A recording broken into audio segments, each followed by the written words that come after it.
Oh, I gotta turn this off? Yeah.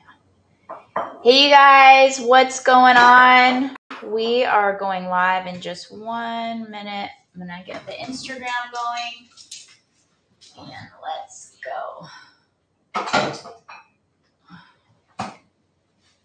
on. Why is this not holding?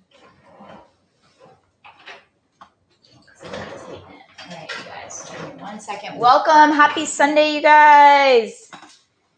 Okay, live.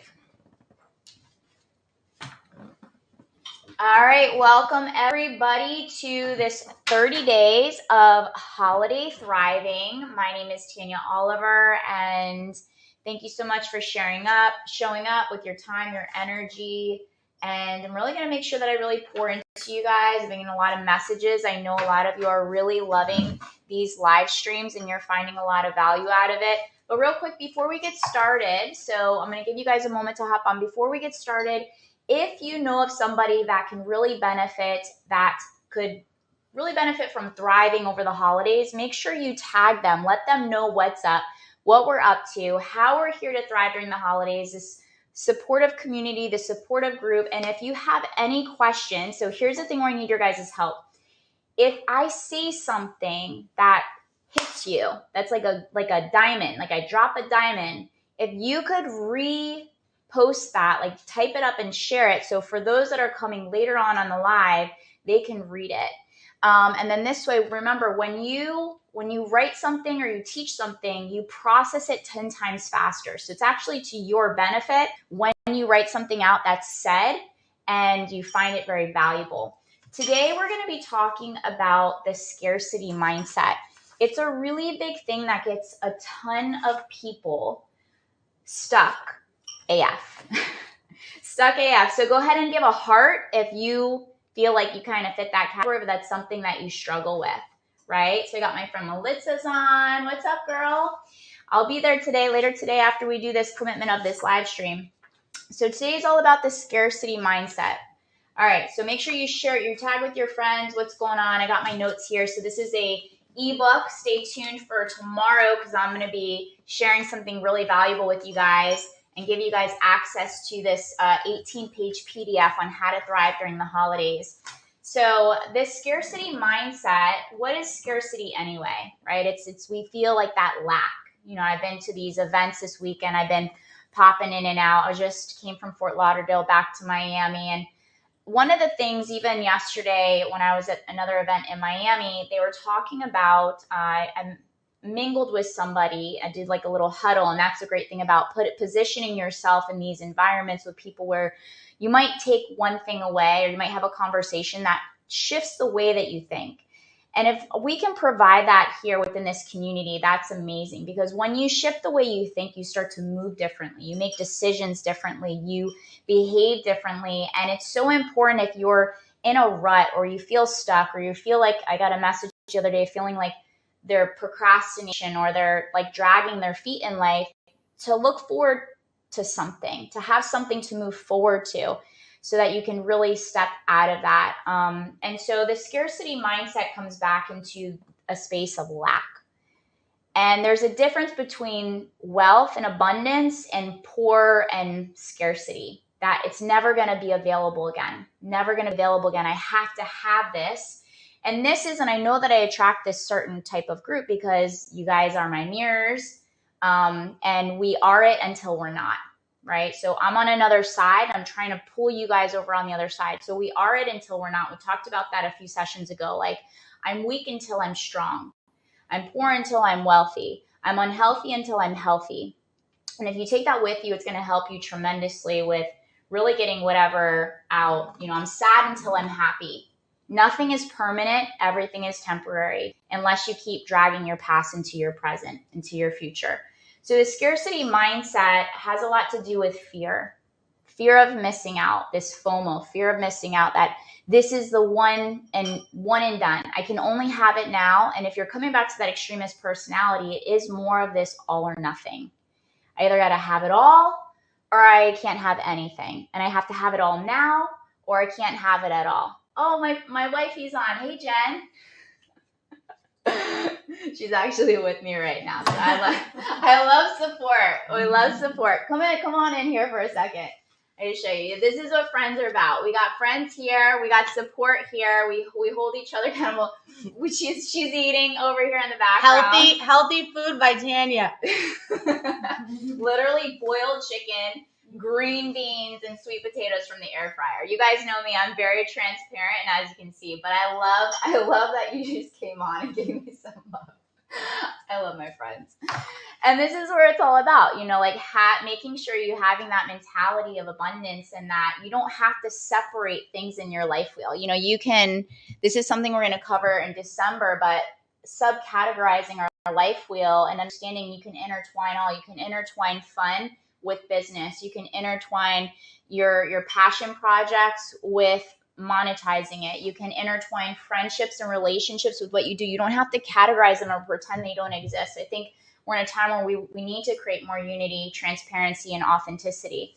So the scarcity mindset, and I think that actually comes back into this. Like, we don't have to put things in boxes. We can intertwine them as long as they resonate with the internal, that those core values and that internal success with the external success, and how can I have it both? And that's really what freedom is about. So this is about you freeing yourself from whatever boxes you've put your life in when it comes to anything in your life. This comes with anything. So something I'm going to read to you is, we've been taught to believe, and you can say with food or substance or our relationships or anything, we've been taught to believe that food, if we're talking about food for the holidays, isn't readily available, and therefore we have to overconsume. So this can be anything. You can take that category of food and you could put events. Some people are overdoing events, or some people are positioning themselves like all over the place because they feel like they're going to miss out. And so we've been taught to believe that food isn't readily available, and therefore we have to overconsume it whenever it presents itself. And yesterday we talked about having a toolbox. We talked about having our triggered emotions plus our tools. So it could be food, substances like alcohol, marijuana. I'm getting some messages on how do I stop smoking. I know it's not well for me. Drugs, it could be toxic relationships. I did a transparent post on my status and my intimate relationships, and being complacent and enjoying my time with me right now until I step into somebody that's going to attract that other person that meets my energy. So it's the concept with all of it, because your triggered emotions might be loneliness. It might be sadness, because this is the time of year where you have losses and you can't have that time with people that you love the most because they're not physically here anymore with you. And that could trigger you to putting in tools that are more destructive, because you don't have healthy tools to process your pain, to process your loneliness, to process whatever. So you put yourself in positions for instant gratification. And this is where we start playing the short game. And the short game can get us into a lot of trouble and also block our blessings. So when it comes back to here, like I said, you can replace that food, because that's just a tool, and put in their substance, people, places, things that are not in alignment to your next level upgrade, to your next level of blessings, to your next space of receiving whatever it is that you're trying to receive. So we're conditioned to hoarder our food or whatever it is because of the limited time offer. I can only have this now. This is it, or else I'm going to miss out. And the fear of missing out mindset. And this is a lack mentality that's going to pour in every single area of your life. It's going to pour into your relationships. It's going to pour into your finances. It's going to pour into everything. And time is the most valuable thing we have, because that's one thing we can never get back. And because we can't be in two places at the same time, we have to energetically decide the places, the conversations, the events that we position ourselves in, even if it's being in your own space. Is it in alignment to my intrinsic core values, my intrinsic goals, my intrinsic whatever I'm doing? Are all these decisions that I'm making on the external in alignment with my internal? Because we want to match up both. And I've worked with a lot of people that are making a lot of money, and this is lacking, and this is not doing it for them. So I believe we're in a season where we can really have it all. We just have to make sure that we can align these two, the heart center with the materialistic. Because overall, why are we doing it? Why are we doing it? Freedom, peace, happiness, experiences, seeing what we're capable of. Freedom, like having no limitations, no restrictions. How great can I become without making sure that I can move forward without bad things happening to me or putting myself in bad situations, because when I do blank, then I'll do blank. We have to do blank to get blank, and we have to reverse engineer and swap it out. So if we want to break free from this undesired thought pattern of lack and scarcity that really sabotages us, we got to learn to recondition our belief system. One thing that I have found tremendously helped me, and I shared a few of this in the Q&A because you guys have been asking me Q&A. I didn't realize a lot of people are going to want to know about my personal life, but you guys are so nosy. No, I'm just kidding. I love it. I want you guys to know about me. I was having a conversation on my way back, actually, with one of my friends who's really successful, doing big things right now. And he was saying, like, we were talking, and a lot of people are compromising who they are and their integrity to put themselves in positions and in rooms to like grow and expand, but they're compromising themselves at the same time. So how successful really is that? And how do we measure success? Success is defined by you. Success is defined by you. And I think we need to take a time out to understand, like, what is success? How do you define success? And those moments when we can be in silence are those moments where we have our greatest clarity. And so when it comes back to this permission-based statement, because it's also understanding your personality trait. If you know you have an extremist personality trait, which all these things intertwine, and you know that you're an overachiever and you're an overstriver, that can be great in its certain time and certain placement, and other times it can actually backfire on us. So when you understand your personality trait and you understand that nothing is permanent, everything is temporary, and personality traits are actually learned behaviors, it's just you've practiced them for 20, 30, 40, 50 years, however old you are, it's going to take a little bit of time to shape them. It's going to take a little bit of time. So, give yourself permission to be a little bit easier on yourself during this process. And so this permission-based statement tremendously helped me. It's very simple. One thing I try to teach you guys is the things that are the most transformative for sustainable change are the simplest. We just aren't consistent with them. It's consistency that's going to get you very far in life. And to eliminate time frames, like if I don't get this by this, then I'm going to quit. Like if you know there's a benefit and it makes you feel good, then keep it as part, like in your life box. Those are things that we keep part of our life box. So this permission-based statement, before putting yourself in positions, ask yourself and tell yourself, okay, I can go and do whatever I want. I can have whatever I want. I can drink as much as I want. I can go and stay out as long as I want. But how do I choose to feel? So when you give yourself permission, knowing that you have a rebellious personality, the moment you tell yourself no, it's going to backfire on you. And if this is all about transitioning our obstacles into opportunities and our pain into power, it's so important understanding, like knowing the core of you and being honest about it. I know for me, I for sure have a rebellious personality, but that's also the reason why I'm very successful in creating my own lane and have built the business that I built where I didn't have anybody to model, because I didn't agree with the way that a lot of things were done. And I went on my own way regardless of what people were telling me. So that in that specific instant, it's actually worked for me.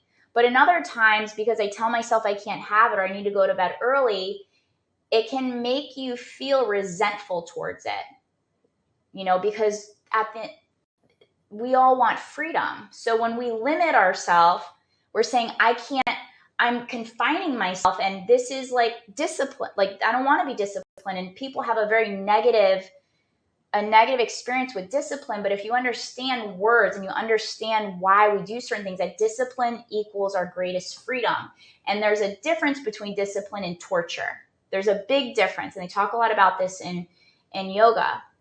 And we have to understand, like, when you give yourself permission and you understand that you're empowered for the consequences either desired or undesired. Consequence is not a negative word. We just give it a negative energy because most of the time our consequences have negative outcomes or undesired outcomes. Because here's the thing too, when we label things good, bad, it also comes with an energy of shame, judgment, anger, rebellion. And when you say, you know what, this is desired or undesired because I'm in a new season in my life, and what I did back then is not in alignment to this season and where I'm going. So when you tell yourself this permission-based statement, has tremendously helped me overcome addictions. It's helped me make better decisions where I was fighting myself, that internal battle. We talked about the battle between your past and your future. And through conscious awareness, you get to decide. And when you allow yourself to make decisions, because people with rebellious personality traits are also leaders.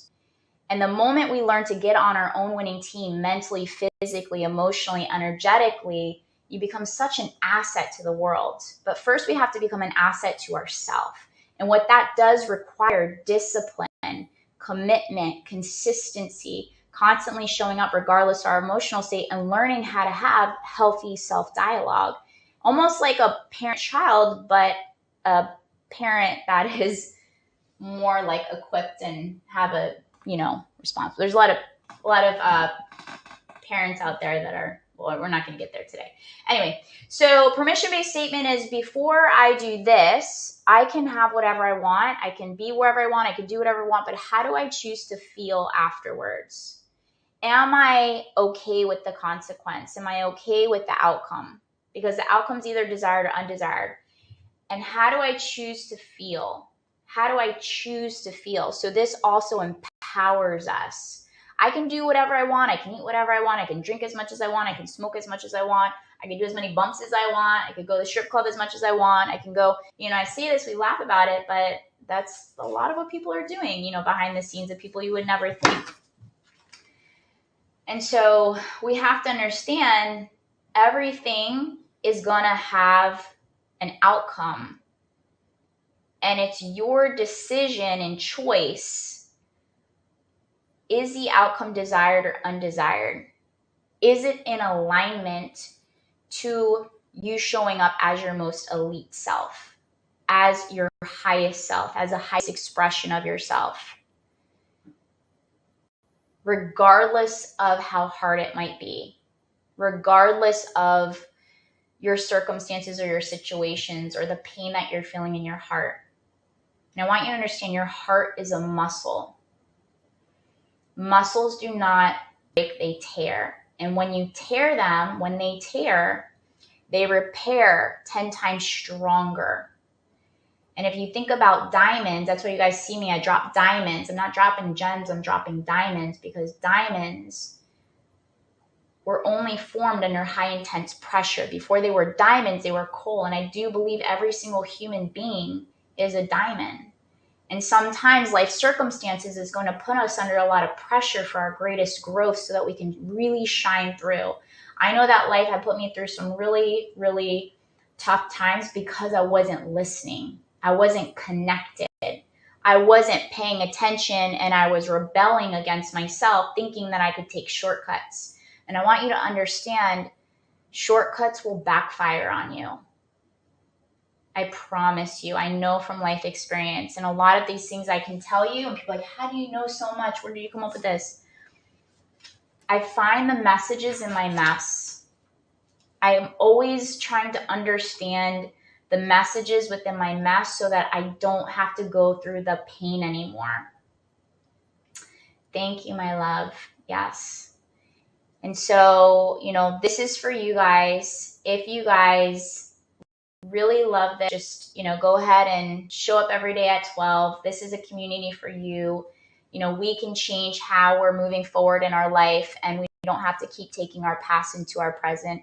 And every single day, we have to get up and show up and strive to be just a little bit better and operate from higher consciousness, from our best self, because every day you can decide differently. And I just love this, and I keep sharing. I probably shared it in every single post, but I want you to understand God gave you a second chance, and it's called today.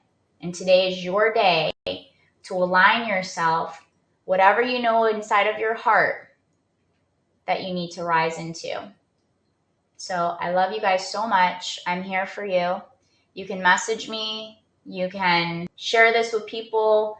I'll be here every day at 12 p.m. for the next 3 weeks. We've already been 1 week in, and I'll see you guys later. Love you. Love you, Melissa. I'll see you in a little bit, girl. Oh, wait. I think I had somebody share something. Uh-oh. Oh, I had a question. Okay. Can you talk about scarcity mindset in terms of relationships? Okay, let me share this real fast because I just saw this. Okay, hopefully you're still here. Typically when you write the comments, if you put them inside the comment box, like everybody can see them, but I guess if you don't want to share, you can put them in the question. All right, so let me answer this real fast because this is what this is here for you guys. Can you talk about scarcity mindset in terms of relationships? Yes, I've been getting this a lot. Okay. So I am happily single. When I say happily, I mean I'm enjoying my time. Not that I don't want anybody, I for sure do. I'm getting a lot of my clients even that are in that single status or positioning themselves in toxic relationships or relationships that aren't in alignment. I'm going to say this from knowing and working with my own coach of relationships that weren't in alignment to me, but they were. Your relationships are your mirror. So if you're in something you consider unhealthy and you don't understand why, hear me on this and write it down. What you've attracted is an external expression of what you're internally suppressing. That was really deep. What you've attracted is an external expression of what you're internally suppressing. Every single relationship you are in is a mirror, the light and the dark.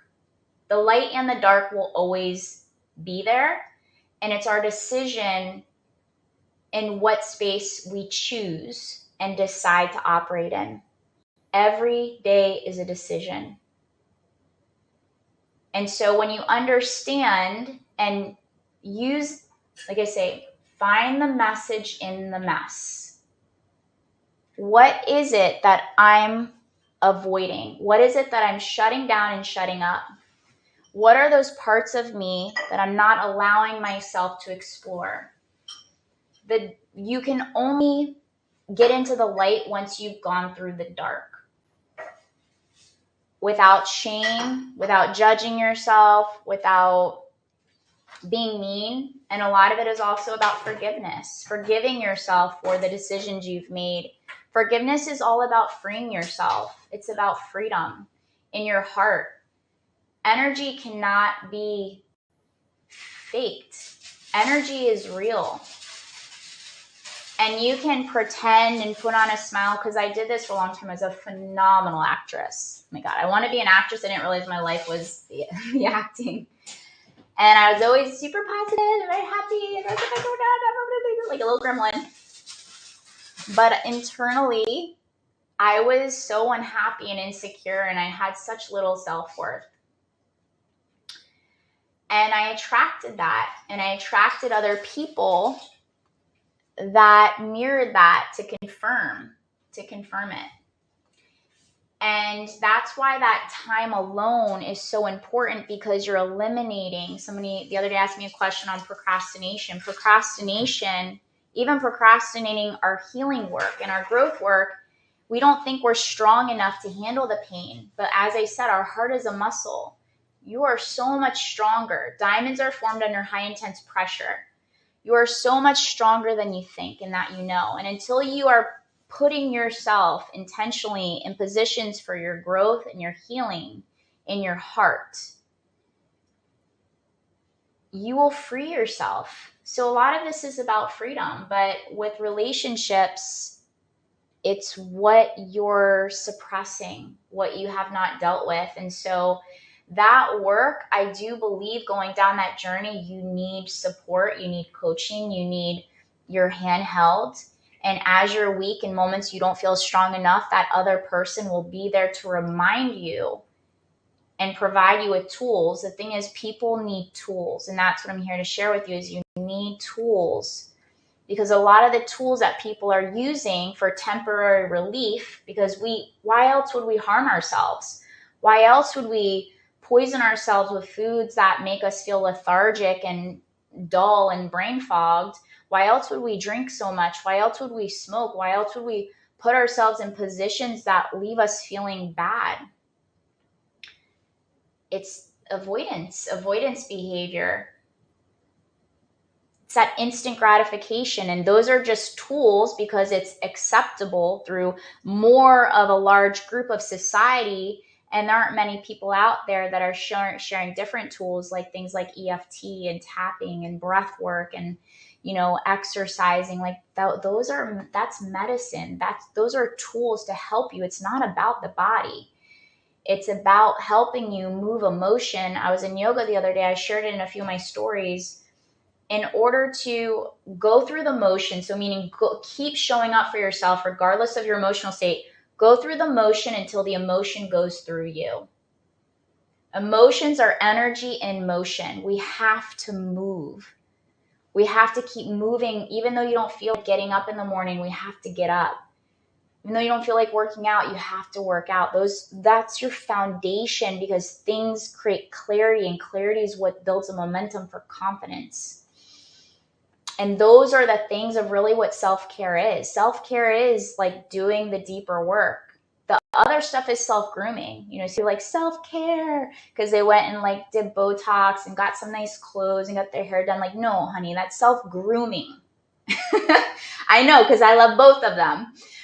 Self-grooming is a lot easier than self-care. Self-care is getting up and pushing through and in moments where you don't want to. There's a difference between self-care and self-grooming. Those are two separate categories. I do believe in both because the outside makes you feel a little bit better in the inside, but nothing is going to do the work for the inside than you.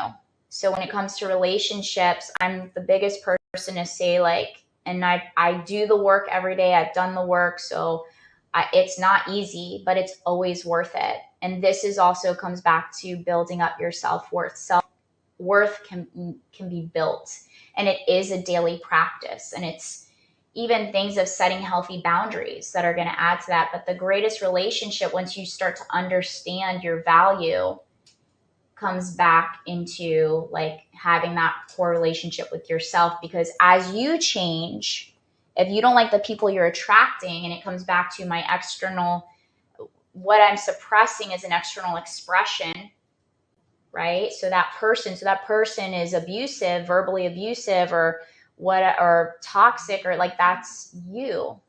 That's you. You just might not be acting out in the behavior of it, but you might be suppressing a lot of anger and self-abuse and negative self-talk and dialogue that you're not even paying attention to. And that person is just a distraction. It's actually just trying to tell you hey. And the undesired emotions are information. And the moment you learn about emotional intelligence and emotional management and how your emotions are just information, you start to embrace them versus trying to suppress them and numb them and pretend they don't exist. This is all part of self-mastery and knowing thyself. Know all parts of yourself and accepting the light and the dark, because they're both used as leverage, just going back to that permission-based statement. I know I have a rebellious personality trait, and it works for me in times, and in other times it could be harmful. But here's how I keep it in check. I can have and do whatever I want. I can get involved in that relationship. I could go sleep with that person. I could go do this. I could go do that. But how am I going to feel afterwards? How do I want to feel afterwards? Am I okay with that decision? Because I'm the one that has to live with me every single day. I don't want any more hard lessons, you guys. I'm good. I mean, you know, but I hope that answers the question when it comes to relationships. The biggest relationship, the most valuable relationship you could ever invest in is in the one with yourself. And I tell my clients, like, sometimes you're going to have to go in an ostrich phase.